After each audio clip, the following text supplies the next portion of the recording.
girl Nisha Michelle is back with another video. I'm on my way to the gym. It is morning time where I am. And let's chat today. Let's talk about, now I know I'm not no Bible scholar. I'm just now really getting into scriptures and really trying to memorize them because we need them when spiritual warfare comes. When we need to meditate on God's word, because he says, meditate on my word. And I'm telling you, when you meditate on God's word day in and day out, it starts to change you. Anything you do repetitiously, is repetitiously a word? Anything you do with repetition, it's going to change you. You're going to become someone else. If you, just like if you start working out, if you intentionally do it every day, it's going to become a lifestyle. It's going to become a part of you. So what I want to say is, in the Bible, there is, someone came to Jesus and said, I'm paraphrasing, what is the most important amendment? And he said, love thy neighbor like you love yourself. So I'm saying all this to say this. To my single people, before you go looking for a relationship, sit down with the Lord. He will come to you. He will reveal himself to you. He says, seek ye first the kingdom of God, and everything else will be added unto you. So back to the number one amendment, love thy neighbor like you love yourself. We have to learn to love ourselves. We've been through some things, all up and in some things. Because when we enter into this world, we enter into a world full of sin. So everyone has a story. Every one of us have a story. We all been through some trauma, if you're colored. And I ain't talking about just black people. Where I'm a park? Oh, nah, let me not park right there. I like to park where nowhere else is parking. But then when I come out the gym, it's like everybody around me. So it's not that full this morning. We have to learn to love ourselves because we all have been through stuff. Especially if you come up in a single parent home. You did not have a mother that was emotional, intelligent, whole, and healthy. You did not have a father that was whole and healthy and emotional, intelligent.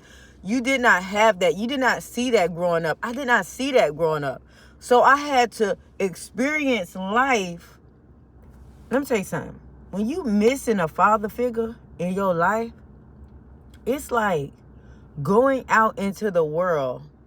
It's like showing up to a test that you never knew that you was going to take, and you never knew the subject, but you got to take the test.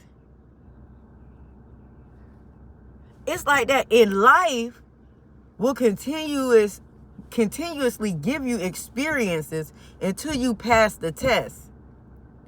Which life is going to give you pain after pain, because that's what's going to grow you up. Because if you had that whole healthy father figure and that whole healthy mother figure, you would have dodged a lot of experiences. Not saying that you wouldn't experience nothing bad, but you would have been prepared to be out here in the world. Instead of being out here in the world and learning things on your own. So I'm saying all this to say this. We got to learn to love ourselves. We have to learn how to enjoy our singleness. If we are seeking to be with someone, at least you have a vision for yourself. At least have a vision for yourself. If you have bad habits that you need to drop them bad habits, because we settle down with who we are. From out of the heart flows the issues of life. You can't hide nothing. My God, why they driving like that? And they got a handicap. And they handicap tag. Anyway, we attract who we are. So I had to work on myself. I had to stop smoking because I don't want nobody around me that smoke. I don't want nobody around my kids that smoke. I had to stop drinking, resolving my stress with a glass of wine that ended up to more alcohol and more alcohol. I learned how to have healthy coping mechanisms, right? I set boundaries and learning how to articulate my boundaries. I'm learning how to verbalize myself and articulate what I'm feeling instead of suppressing my feelings.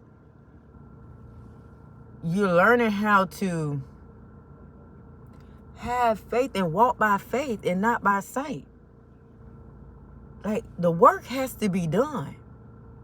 I want to be healthy. I want someone that is healthy. So I'm in the gym. I'm doing the work. I'm taking my vitamins. I'm drinking my water. We attract what we are. I'm healing. I'm forgiving people. You have to forgive those who hurt you so you can, and forgive yourself. Forgive because you did not know. Some things we did not know. And if we did know, still forgive yourself. And when you change, when you give your life to the Lord, the adversary knows your name. He's like, no, I'm going to take you through the ringer. I want you back. I want the blindfolds back over your eyes. I want you to live comfortable. I want you to operate in your ego. I want you to operate off of pride. I want you to be complacent, stagnant, stuck in a victimized state of mind. I want you to blame the world. He wants that. We don't wrestle with flesh and blood. We wrestle with spirits and principalities in high places, in heavenly places. I'm saying all this because so many people are so desperate for a relationship with, and they don't know that the fruits, that the reality that they're going through are the facts. It's the fruit. In order to change the fruit in your life, you have to go within. There's a root. The root is the truth. And God is the truth. Jesus is the truth, light in the way. The only way. A lot of people, there's a wisdom of the world now that'll listen. There's a lot of misinformation out here. But you gonna go through spiritual warfare. And you gotta check in with yourself. You gotta make sure that you are learning emotional intelligence. You got to make sure if you want something in somebody else, you got to make sure you have that in yourself. If you want somebody that's secure, be secure in yourself. If you want somebody that's financially stable, be financially stable. Not saying that you can't build with somebody, because you can build with somebody, but at least have yourself at a place where you are aware of yourself. And if you bring somebody into your world, who you choosing to bring into your world, you'll know when they knocking you off your path, when they causing a lifestyle of chaos, when they causing you to go back into sin. You will know. You'll be learning conflict resolution. You'll know how to talk and communicate what we feel and set standards. Listen. What I want from out of a man, you may not want. You may can deal with.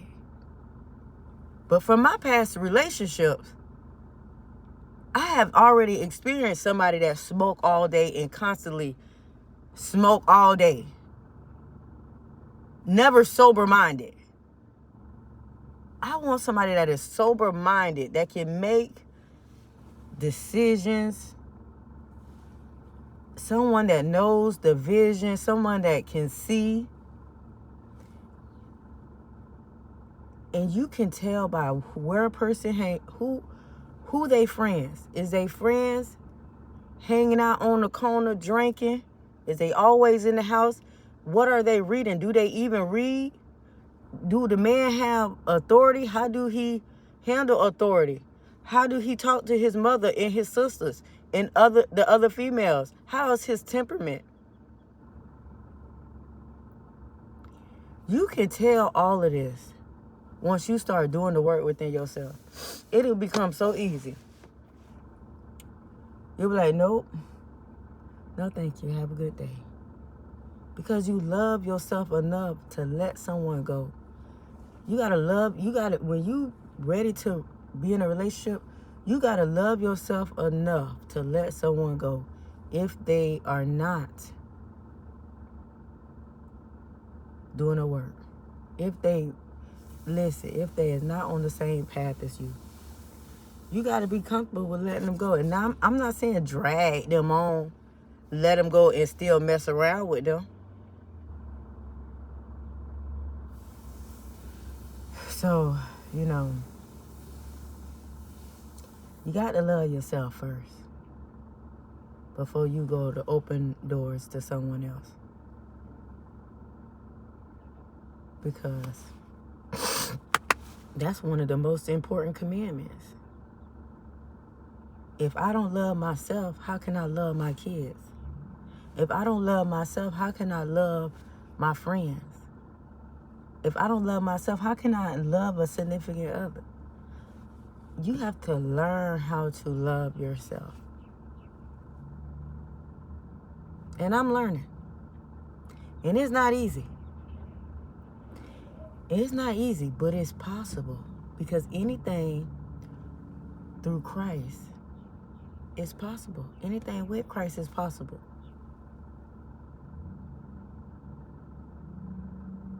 It's going to be hard, but it's possible. It's going to be worth every minute, every tear, every painful experience. It's going to be worth it all. Keep your faith if you fall. The word says a righteous man falls 7 times, but get back up again. You're going to make mistakes, but get back up again. You're going to fall short, but get back up again.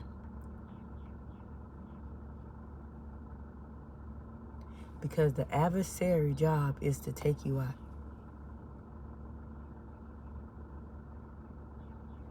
He wants to take you out. He wants you to blame the world. He wants you to lose your faith and be like, God ain't this, God ain't that. Because look at all this stuff happening in the world. God ain't. Listen, you got to get more in your word so you can understand. He said, above all getting, get understanding. You got to put on the armor of the Lord. So let me get into this, Jim, because I do have to work today. But I just let me know if leave a comment below. Let me know. Because sometimes I be like, do somebody hear me? Those who have ears, let them hear what the Spirit is trying to say to the church. Are we doing the work? Or are we just trying to flirt? And want to get a man and haven't worked on ourselves from within. Always remember, from out of the heart flows the issues of life. In a relationship, people, the person we're with reveals what's already in us. That's all they doing, revealing what's already in you. Because if it wasn't in you, you wouldn't be acting like that. You wouldn't be doing what you're doing if it wasn't in you. So that's why we can't blame nobody. Yeah. Oh, they made me do that. No. Oh, they cheated, so I cheated. No. But anyway, have a blessed, wonderful day. Keep your head up.